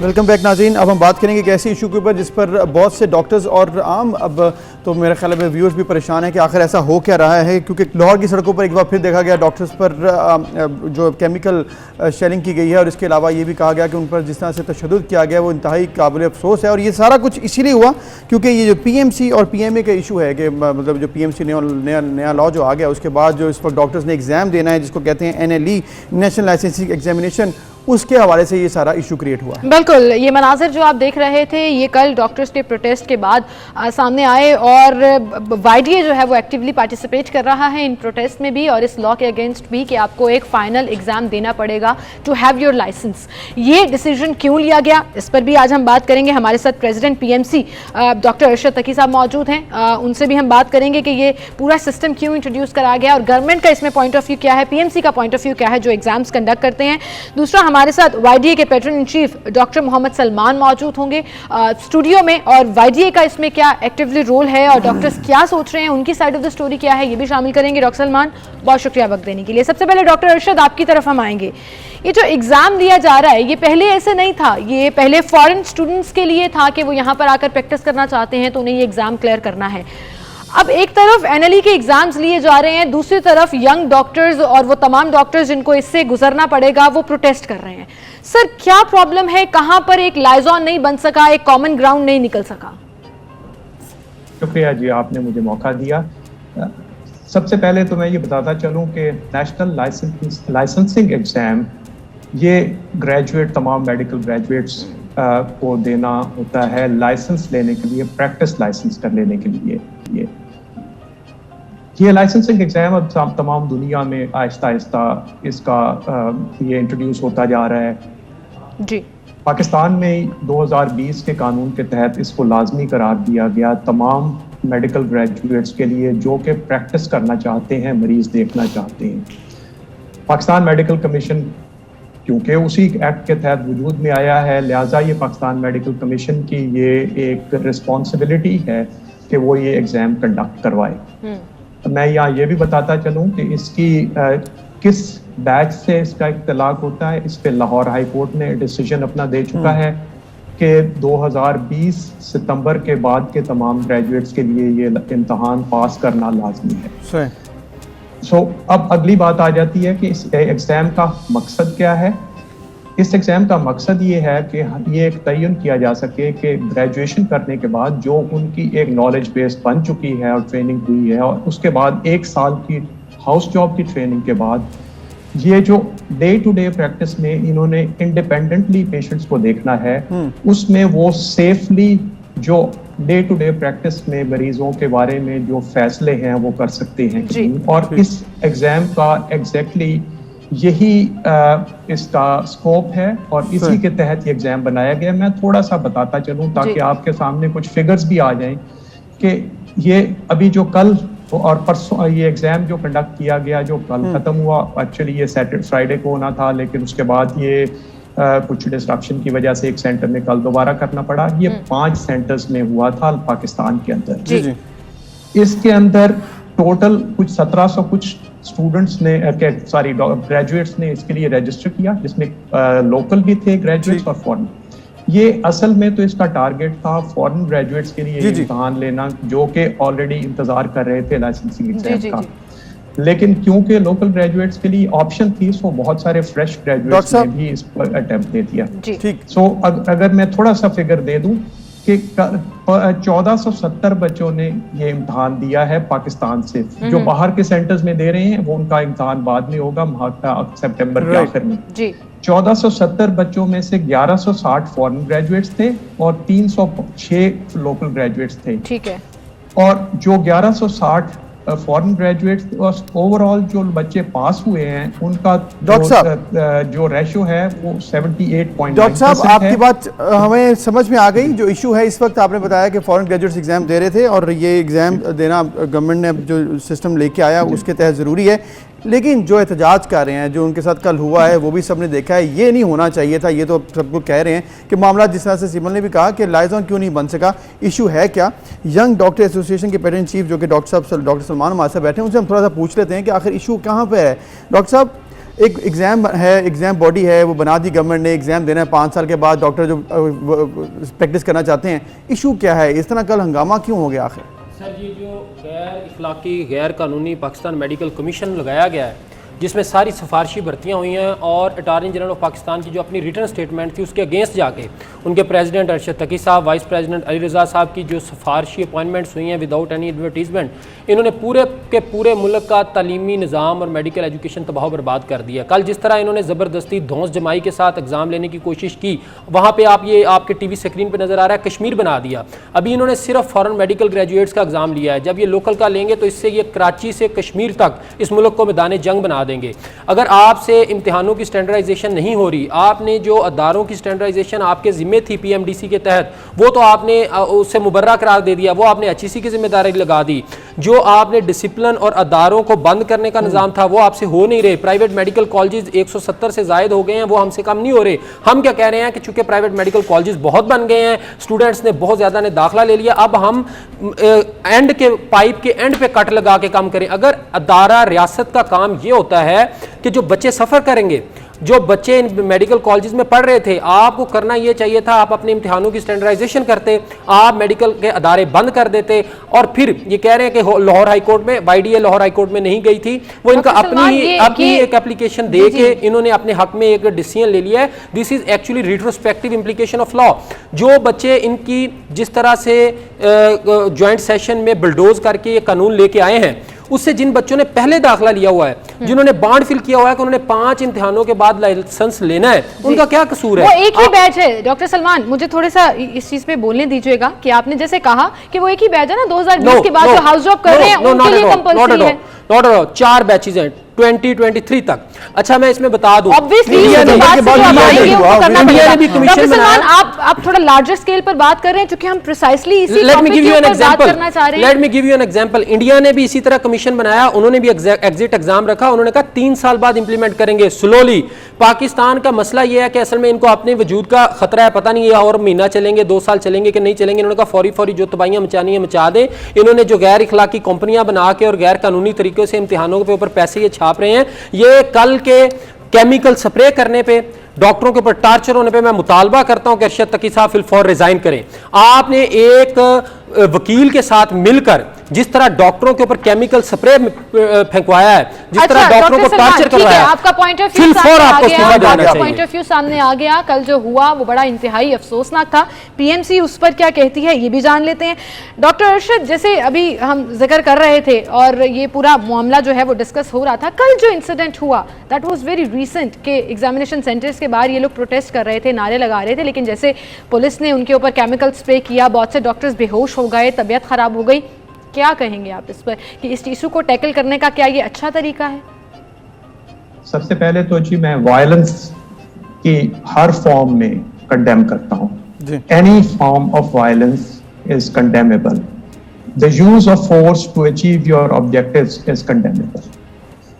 पहले वो सेंटर्स वहां बच्चे इम्तिहान दे रहे थे, पाकिस्तान मेडिकल कमीशन ने फकत मैनेजमेंट को, एडमिनिस्ट्रेशन को उन सेंटर्स की जैसे सैंक्टिटी को प्रोटेक्ट करने के लिए रिक्वेस्ट की थी। इससे आगे मेरा उससे कोई ताल्लुक नहीं, पाकिस्तान मेडिकल कमीशन का कोई ताल्लुक। ये एडमिनिस्ट्रेटिव मसले हैं, इनके ऊपर आप एडमिनिस्ट्रेशन से पूछ सकते हैं, पुलिस से पूछ सकते हैं, ये इसके लिए जवाबदेह हैं। मैं सिर्फ ये कहूंगा कि while the use of force, the use of violence to achieve your objectives is condemnable. ठीक ठीक ठीक, डॉक्टर साहब बिल्कुल आपने कहा कंडेमेनेबल है और ये वाकई होना भी चाहिए, ऐसे नहीं होना चाहिए, एडमिनिस्ट्रेशन को इसको बेहतर तरीके से डील करना चाहिए था। लेकिन ये इशू बड़ा इंपॉर्टेंट डॉक्टर साहब के 3 साल का वक्त या 2 साल का वक्त या वक्त देना चाहिए था।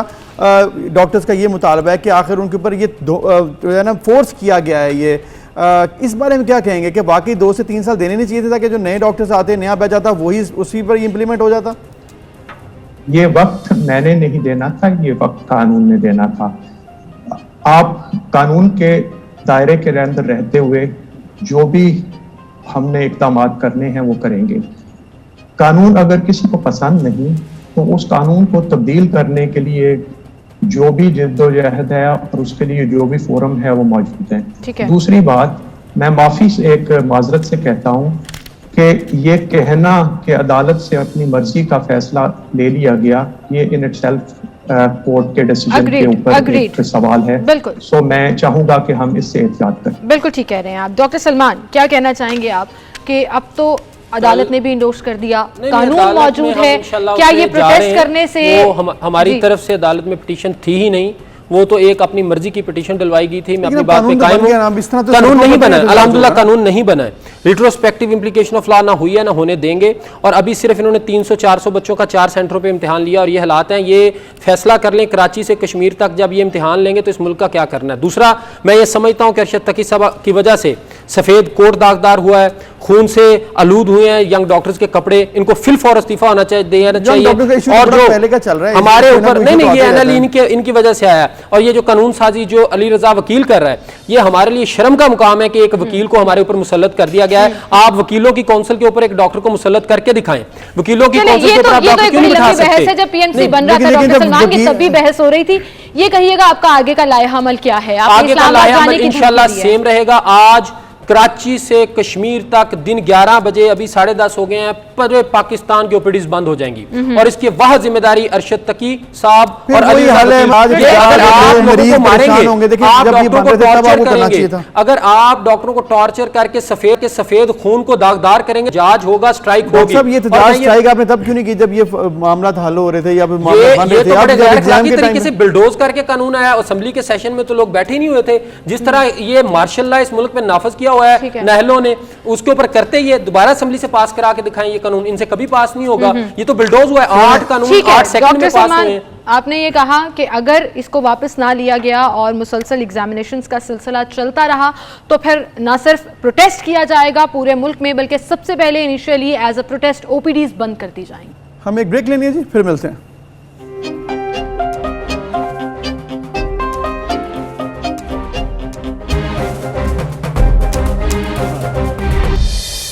Welcome back. एक बार फिर से आपको खुशामदीद कहेंगे। सोशल मीडिया पे आपने बहुत ही प्यारी सी क्यूट सी स्क्वॉश प्लेयर देखी होंगी जिन्होंने अपने रिसेंटली 2 रिकॉर्ड बना लिए हैं। एक वर्ल्ड रिकॉर्ड दुनिया में सबसे ज्यादा क्लिप्स लगाने का और दूसरा सबसे लंबे बाल कटवा कर डोनेट करने का। जी जबरदस्त काम है जी। और इसमें आप देखें दुनिया में बहुत से लोग होते हैं जो सखावत करते हैं, लेकिन ज़हाब कमाल ने एक ऐसा काम किया है जिसमें उन बच्चों के लिए जिनके बाल बचपन में झड़ जाते हैं या वो इस बीमारी से मतलब वाबस्ता होते हैं, उनका ताल्लुक होता है, तो इस वजह से उन्होंने एक फलाही इदारे को अपने बाल अतिया कर दिए। तो उनसे पूछेंगे कि कैसे उनको ये ख्याल आया और किस तरह से उन्होंने पहले तो लंबे बाल किए और फिर अतिया कर दिए। ये 2 सवाल हैं, उनसे पहले हम पूछते हैं। तो ज़हाब से आपकी मुलाकात कराते हैं। अस्सलाम वालेकुम ज़हाब, बहुत शुक्रिया आपने वक्त दिया और आपने वाकई बड़ा ज़बरदस्त काम किया, तो आपको मुबारक हो। और ज़हाब आप बहुत प्यारी लग रही हैं, let me tell you that. अस्सलाम वालेकुम, थैंक यू सो मच। और जी बिल्कुल, आप सबको मुबारक हो कि मैंने पाकिस्तान के लिए दोनों रिकॉर्ड्स बनाए हैं। बिल्कुल। अच्छा साहब, ख्याल कैसे आया? ये ऐसा तो नहीं था कि चंद ही दिनों में ये वर्ल्ड रिकॉर्ड बन गया, खासतौर पर सबसे लंबे बाल डोनेट करने का। सो कब से आप इसकी तैयारी कर रही थी, कब से ये जहन में था? ये काफ़ी लंबी जर्नी है, मेरी 18 ईयर्स की जर्नी है। और मेरे फादर का प्लान था कि अगर मैं बाल नहीं कटवाऊंगी तो मैं लॉन्गेस्ट ईयर एथलीट का टाइटल ले सकती हूँ। तो ये उनकी प्लानिंग थी और फिर मेरे घर में सबने इस पे फोकस किया और स्पेशली मैंने अपने बाल नहीं कटवाए बिल्कुल भी। ट्रिमिंग मैं जरूर करती थी लेकिन मैंने कभी हेयर कट नहीं लिया था। और इसी तरह मेरे बाल ग्रो हुए। मैंने स्क्वॉश भी उसी टाइम पीरियड में खेली है और मुझे काफ़ी प्रॉब्लम फेस होती थी ख़ास तौर पे, और उसके लिए फिर मुझे स्पेशली न्यूट्रिशंस भी लेने पड़ते थे और अपनी डाइट का भी ख्याल रखना पड़ता था, लेकिन कुछ सेक्रीफाइस करना पड़ता है कुछ पाने के लिए। Definitely definitely. और आपने जो कुछ पाया है वो वाकई बड़ा ज़बरदस्त है कि इंसानियत की आपने खिदमत की है। तो ज़हाब, चूँकि आप बता रही हैं कि आप स्क्वॉश प्लेयर भी थी और आपने अपने वालिद के कहने पर ही जो है इस तरह से आपने इसको प्लान किया, तो कैसे मैनेज किया? फिर ये क्लिप्स वाली बात भी बताइएगा कि 1100 क्लिप्स आपने बालों में लगाए, ये भी एक रिकॉर्ड बनाया, ये कैसे ख्याल आया? मैंने आइडिया तो मेरा था गिनीज वर्ल्ड रिकॉर्ड का, जो कि मेरे फादर ने प्लान किया था, लेकिन मेरे पास भी एक प्लान था। मैंने उनको कहा कि क्यों ना हम 2 गिनीज वर्ल्ड रिकॉर्ड बनाएं, क्योंकि पाकिस्तान की पहली वुमेन हूं मैं जो एथलीट वुमेन जिसके 2 रिकॉर्ड्स होंगे पाकिस्तान के लिए। तो मेरा ये प्लान था। फिर मेरे फादर ने मुझे बड़ा अप्रिशिएट किया कि हाँ बिल्कुल, क्योंकि मेरे मतलब हमने प्रैक्टिस की थी हेयर क्लिप्स की, 750 से ज़्यादा नहीं हो रहे थे, तो उसको डिफरेंट एंगल्स में ट्राई किया, फिर रोज़ाना उसकी प्रैक्टिस की, वीक से ज़्यादा हमें प्रैक्टिस लगी सेट करने में, और फिर हमने 1100 हेयर क्लिप्स का रिकॉर्ड बनाया है। अरे ज़बरदस्त जी, ज़बरदस्त। साहब, ये बड़ी इंटरेस्टिंग चीज़ है। एक तो आप इतनी मेहनत करते हैं एक चीज़ के लिए, जैसे आपने कहा ना कुछ पाने के लिए कुछ खोना पड़ता है, लेकिन जो आपने पाया लंबे बाल, आपने वो भी डोनेट कर दिए। मिस कर रही हैं अपने लंबे बालों को? ऑब्वियसली फॉर ग्रेटर कॉज ये किया तो है, रिकॉर्ड भी मिल गया, बट आप यूज्ड टू होते हो, आपकी पर्सनैलिटी का हिस्सा बन जाती है वो चीज़। जी बिल्कुल, और मैं बड़ा प्राउड फील करती थी, और मेरे फैंस बिल्कुल नहीं चाहते थे कि मैं अपने बाल डोनेट करूं। मैंने जब सोशल मीडिया पे अनाउंस किया था तो लोग बहुत नाराज़ थे कि क्यों डोनेट कर रही हो, क्यों डोनेट कर, लेकिन फिर उनको ये बात समझ आनी चाहिए कि मेरी जो सबसे अजीज चीज़ थी वो मैंने बच्चों को दी है। इस तरह समझ, मैंने उनको 18 साल अपने साथ रखा बालों को, और फिर मैंने डिसाइड किया कि नहीं, मैं बच्चों की हेल्प करूंगी, और मैंने इस वजह से अपने बाल डोनेट किए हैं। बहुत खूबसूरत बात किया आपने कि आपने अपनी सबसे अजीज़ चीज़ जो है वो डोनेट की है, और वाकई इसमें कोई शक नहीं है कि जिस तरह से आपने ये फीलिंग रखी हुई थी बालों की, और फिर इसको लेके चलना और फिर एकदम कटवा कर डोनेट कर देना, वाकई एक बड़ा ज़बरदस्त काम है। आपको मुबारक हो, आपका बहुत शुक्रिया साहब कि वाकई आपने एक ज़बरदस्त काम किया है। और फिर साथ जो क्लिप्स लगाने वाला ना वो थोड़ा सा इंटरेस्टिंग है, वो इंटरेस्टिंग था, वो इनोवेशन आई। साहब, thank you so much for being with us. और इसी के साथ नाज़रीन, जब आपके पास ये जज्बा और पाकिस्तानी जब ये जज्बा रखते हैं तो मुझे बड़ा प्राउड फील होता है, और मुझे लगता है कि इंशाल्लाह पाकिस्तान का जो मुस्तकबिल है वो भी बड़ा रोशन है। एक ऐसे ही वर्ल्ड रिकॉर्ड होल्डर हमारे साथ स्टूडियो में भी मौजूद हैं जी। लड़के भी किसी से कम क्यों रहे, लड़कियां अगर डिफरेंट वर्ल्ड रिकॉर्ड्स बना रही हैं तो हमारे यहाँ पर आर्टिस्ट भी बड़े, जैसे कहते हैं ना, यूनिक किस्म के वर्ल्ड रिकॉर्ड बना रहे हैं। तो हमारे साथ स्टूडियो में एक ऐसे मिनिएचर आर्टिस्ट मौजूद हैं, एहसन क्यूम, जो इससे पहले तो एक वर्ल्ड रिकॉर्ड होल्डर है ही कि पेंसिल के सिक्के पे लॉन्गेस्ट चेन उन्होंने बनाई थी। अब उन्होंने दुनिया का छोटा तरीन वैक्यूम क्लीनर बना दिया है, पेंसिल और उसके सिक्के लिड के साथ ही। कमाल किया जी। एहसन, अस्सलाम वालेकुम जी। एहसन, बहुत शुक्रिया, आपने वक्त दिया, और मुबारक हो जी आपको कि आपने एक बार फिर वर्ल्ड रिकॉर्ड बनाया। तो फिर मतलब पेंसिल के सिक्के से वैक्यूम क्लीनर ये कैसे बना लिया, मतलब कैसे इम्प्लीमेंट किया, सोचा कैसे? एक्चुअली पेंसिल के सिक्के पे नहीं है, पेंसिल के अंदर कार्व करके मैंने बनाया। एक्चुअली मैं 2015 से मिनिएचर पे काम करता हूँ, और मैंने जो मीडियम अपनाया है वो पेंसिल है, तो I thought to keep it continue, और मैंने पेंसिल से ही इसकी बॉडी बनाई है, और इसके अंदर सारी मशीन वगैरह जो है वो सेट करके एक दुनिया का छोटा तरीन आप लेके आए साथ लगना? जी, साथ ये ऑपरेशनल भी है। हाँ जी, ये ऑपरेशनल वैक्यूम क्लीनर है। This is the smallest vacuum cleaner. Can I hold it? मैं ये ऑनर ले सकती हूँ कि मैं अपने हाथ में दुनिया का छोटा तरीन वैक्यूम क्लीनर जो है, पहले ये ऑनर आ गई मेरे पास, अब ये आप रख लें। बिल्कुल जी। और ये आप देखें जी, ये इसके अंदर आपने एक्चुअली पूरी मशीन जो है वो फिट की है। I don't know if camera can show it to you. और इसके साथ इसकी 2 वायर्स हैं जो बैटरी के साथ जाकर अटैच होती हैं, और फिर ये वैक्यूम क्लीनर के तौर पर काम भी करता है। मतलब ये तमाम चीज़ें जो है वो एब्जॉर्ब करना शुरू कर देता है। ये आइडिया कैसे आया आपको? एक्चुअली लास्ट ईयर मैंने गिनीज वर्ल्ड रिकॉर्ड की वेबसाइट पे ये न्यूज़ देखी थी, तो जब ये रिकॉर्ड देखा तो मुझे लगा कि मैं इसको ब्रेक कर सकता हूँ। Then I have applied for it. तो ये इंडियन आर्टिस्ट था, उसका रिकॉर्ड था, उसका 2.9 सेंटीमीटर्स का था।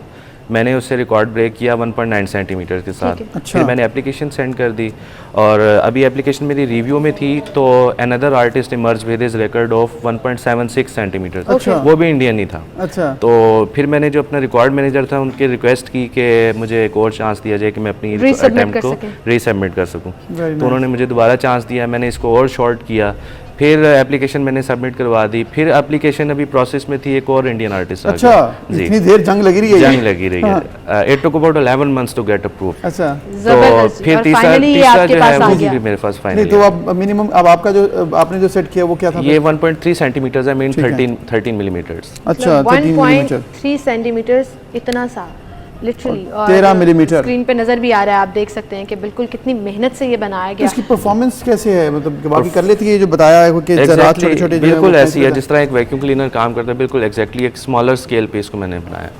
बिल्कुल। अच्छा, मुझे ये बताएं कि अगर इतनी जंग लगी रही, और ये स्क्रीन पर आप वो वीडियो देख भी सकते हैं कि वो कैसे छोटे छोटे ज़रात जो है वो पकड़ आए, और वो पूरी आपने बाकायदा वीडियो बनाई, लेकिन ये इतनी देर जो जंग लगी रही, इसका मतलब है कि ये रिकॉर्ड ज़्यादा देर टिकने वाला नहीं है, मेहनत दोबारा भी हो रही है और लोग और लेकिन मैंने बहुत कोशिश की कि एक्सट्रीमर लेवल पे इसको लेके जाऊं, तो ऑब्वियसली रिकॉर्ड होता ही टूटने के लिए। हाँ। तो मेरी आइंदा कोशिश है कि मैं इसको और एक्सट्रीम लेवल पे लेके जाऊं, और अपने ही रिकॉर्ड को भी ब्रेक एग्जैक्टली। अरे जबरदस्त, ये बड़ी अच्छी बात है कि आप एक तो जंग मुसलसल उसमें कोशिश में और जंग में लगे रहते हैं, लेकिन इंडिया से आपने ये रिकॉर्ड ले लिया, ये बहुत बड़ी बात है। 3 इंडियन रिकॉर्ड्स ब्रेक हुए। जबरदस्त। तो आपसे पहले भी हमारी मुलाकात हुई थी, पहले भी आपने बड़े जबरदस्त अपनी परफॉर्मेंस दिखाया था, जो आपने आर्ट वर्क है आपका मिनिएचर पे।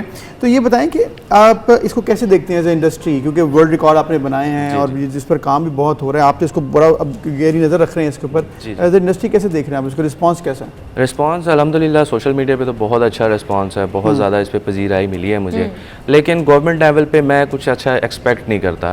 अफसोस इस चीज़ का होता है कि एक इंटरनेशनल ऑर्गेनाइजेशन है गिनीज वर्ल्ड रिकॉर्ड की, वो हमें इतनी ग्लोबली रिकग्निशन देते हैं, लेकिन गवर्नमेंट लेवल पे किसी को कोई खबर नहीं होती, कोई ऐसी ऑर्गेनाइजेशन नहीं है जो हमें सपोर्ट करे, जो ऐसे आर्टिस्ट है जो हम अब पूरी दुनिया में पाकिस्तान को प्रेजेंट करते हैं, तो ऐसी कोई बिल्कुल सही। और आपकी ये बात बिल्कुल ठीक है, वर्ल्ड रिकॉर्ड होल्डर्स के लिए एक अलग से प्लेटफॉर्म होना चाहिए, क्योंकि जितने लोग इसकी तरफ जा रहे हैं और तवज्जो समेट रहे हैं और वर्ल्ड रिकॉर्ड बना रहे हैं, उतना ही अगर गवर्नमेंट उनको सपोर्ट भी करे तो यकीन जानिए कि ये पोटेंशियल कितना निखर कर और सामने आएगा। जी ऐसी बिल्कुल। तो आप अब बताइएगा कि नेक्स्ट आपके क्या टारगेट्स हैं जो कि आपने सेट किए हुए हैं? अब नेक्स्ट इंशाल्लाह मेरा एक और वर्ल्ड रिकॉर्ड के लिए मैंने अप्लाई कर दिया, 3rd वर्ल्ड रिकॉर्ड के लिए, वो भी मैं सरप्राइज रखा हुआ है, जब इंशाल्लाह अप्रूव होगा तो मैं इंशाल्लाह जी, इंशाल्लाह। Good luck for that. और जो लोग वर्ल्ड रिकॉर्ड की रेस में आना चाहते हैं अपनी अपनी कैपेसिटी में रहते हुए, उनके लिए आप क्या मैसेज देना चाहेंगे? ये ऐसी है कि जिसके अंदर भी जो भी टैलेंट है वो सबसे पहले तो एक्सप्लोर करे कि उनके अंदर क्या टैलेंट है, और ये गिनीज वर्ल्ड रिकॉर्ड की वेबसाइट है, हर कोई इसको अप्रोच कर सकता है, उस पर आप अपना रिकॉर्ड सर्च करें, जो आपके अंदर एबिलिटी है आप देखें कोई रिकॉर्ड ऐसा एग्जिस्ट करता है तो उसके लिए अप्लाई कर दें। बिल्कुल, अप्लाई कर दें और कंसिस्टेंट रहें। जी कंसिस्टेंट रहें, और यही जीत की निशानी भी होती है कि आपने कंसिस्टेंट रहना होता है। बड़ा ज़बरदस्त मैसेज दिया एहसन क़य्यूम आपने, और हम ये मैसेज देना चाहते हैं गवर्नमेंट को कि देखिए, जब भी कोई आर्टिस्ट हम आपसे मुलाकात करवाते हैं, हमने बहुत से ऐसे आर्टिस्ट देखे, बहुत से ऐसे स्पोर्ट्स पर्सन देखे जो कि यहाँ पर आए, इस प्लेटफॉर्म पर आए, उन्होंने बताया और आकर उन्होंने बात की कि हमने ये रिकॉर्ड बनाया, हमने ये काम किया, हम इस आर्ट फील्ड में काम किया। हुआ क्या, उन्होंने यही कहा कि हमें रिस्पांस नहीं मिला, गवर्नमेंट ने हमें टेकअप नहीं किया, गवर्नमेंट ने हमें सपोर्ट नहीं की, जिसकी वजह से ये टैलेंट हमारा ज़ाया हो रहा है, इसलिए हम परफॉर्म नहीं कर पाते इंटरनेशनली। और ये बात कि हम लोग तो उनको अप्रिशिएट कर रहे हैं, दुनिया को दिखा भी रहे हैं, मिला भी रहे हैं, यानी कि मीडिया अपना रोल प्ले कर रहा है। क्या ही अच्छा हो कि गवर्नमेंट भी अपना रोल प्ले करे, कि इनफ प्लेटफॉर्म्स हो, अप्रिसिएशन की जाए उन लोगों की जिन्होंने ये वर्ल्ड रिकॉर्ड बनाए हैं, और उनको बैक किया जाए ताकि आगे मजीद वो बढ़कर सामने आए, because these people are are soft ambassadors. Pakistan का एक पॉजिटिव इमेज जो है वो दुनिया में जाता है कि we are talented and we have this potential. Anyways जी, थैंक यू सो मच। आपकी तशरीफ आवरी के लिए good luck for the 3rd record, और आपसे हम इजाजत चाहेंगे। इंशाल्लाह कल मुलाकात होगी, अपना ख्याल रखिएगा। अल्लाह हाफिज़।